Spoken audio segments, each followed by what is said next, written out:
Bienvenue à vous tous et à vous toutes.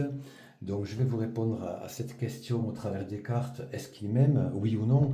Donc, je vais vous laisser choisir un des deux tas, hein, la pierre rose ou la pierre bleue. Je vous laisse quelques secondes et puis comme ça, nous allons découvrir au travers des 5 cartes que j'ai mis donc au hasard par rapport à l'Astro Crush, voir ce qu'il en dessine à l'intérieur. Voilà, qu'est-ce qu'il en ressort. Voilà, pour vous permettre un peu d'avoir une idée de si il ou elle vous aime. Alors bon, j'espère que vous avez fait dans votre choix. Donc, si vous avez fait le choix 1, on va regarder qu'est-ce qui se dessine. Alors, dans les cartes qui nous ressortent, est-ce qu'il vous aime ou pas? Bah écoutez, la carte présent, c'est quand même une carte où la personne est vraiment présente. Voilà. Même s'il y a un manque, voilà, peut-être qu'il y a un peu de timidité, voilà, il y a un manque d'investissement total. Pour autant, vous avez des nouvelles, donc il ou elle pense à toi. Euh, donc vraiment, si, il y a quand même de l'amour.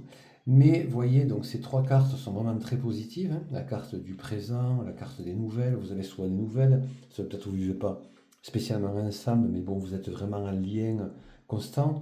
Et puis il ou elle pense à vous, donc vraiment vous êtes toujours en osmose. Et à la fois, il y a ces 2 cartes qui peuvent aussi interroger la carte de la timidité, le manque de franchise. Est-ce que vraiment vous arrivez à tout vous dire dans le couple? Voilà. C'est quelque chose qu'il faut regarder. Est-ce que vraiment vous avez une discussion fluide, franche? Voilà. Manque de franchise, ça ne veut pas dire que vraiment on fait des choses qui ne sont pas positives dans le couple, hein. Mais c'est que peut-être on n'arrive pas à tout se dire. Voilà. Il y a dans les couples, des fois, vous savez, on a du mal à tout se dire. Voilà. On a quelque chose sur le cœur, on le dit. Ben là, voilà, il faut vraiment le dire et essayer de le creuser ça. Mais en tout cas, pour ceux qui ont choisi ce tas-là, pour moi, oui, il y a de l'amour, il vous aime, même si, voilà, il y a un peu de timidité, manque de franchise, voilà, il faut arriver à vraiment tout se dire, hein, tout simplement, et vous allez voir que ça va être encore plus beau. Le deuxième tas, est-ce qu'il vous aime ou pas?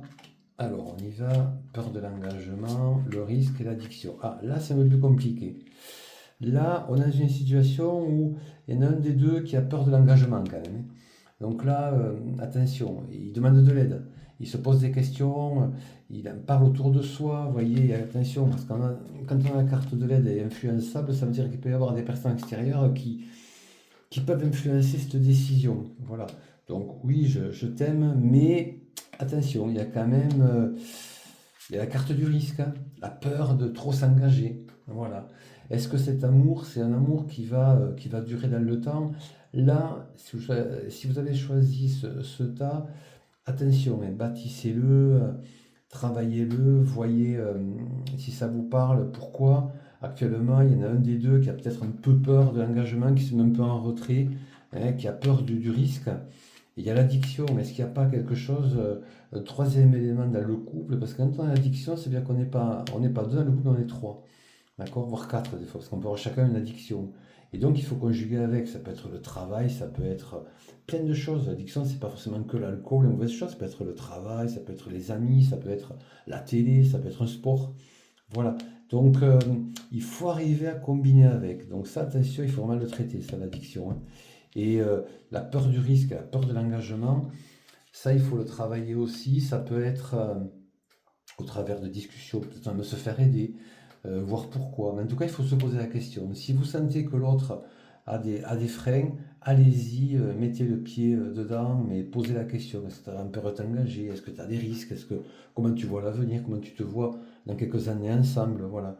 Posez des questions qui engagent la discussion et ne pas décaler, ne pas passer à côté, voilà, parce que c'est quand même important. Alors oui, il y a de l'amour, mais attention, est-ce que cet amour va être sur du long terme? Là, dans ce cas-là, j'ai un petit doute, ouais, par rapport au temps numéro un. Là, ça ressort que la personne, il y a un des deux qui est un peu fragile. Voilà. Donc si vous arrivez à inverser ça, ça peut le faire. Si vous n'y arrivez pas, ça ne marchera pas. C'est clair. Donc là, et surtout que la personne qui a peur de l'engagement demande de l'aide, en parle.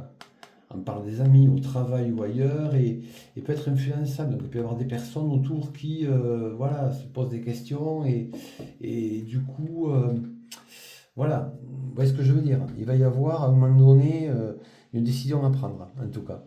Donc, écoutez, je vous laisse le soin d'analyser ça.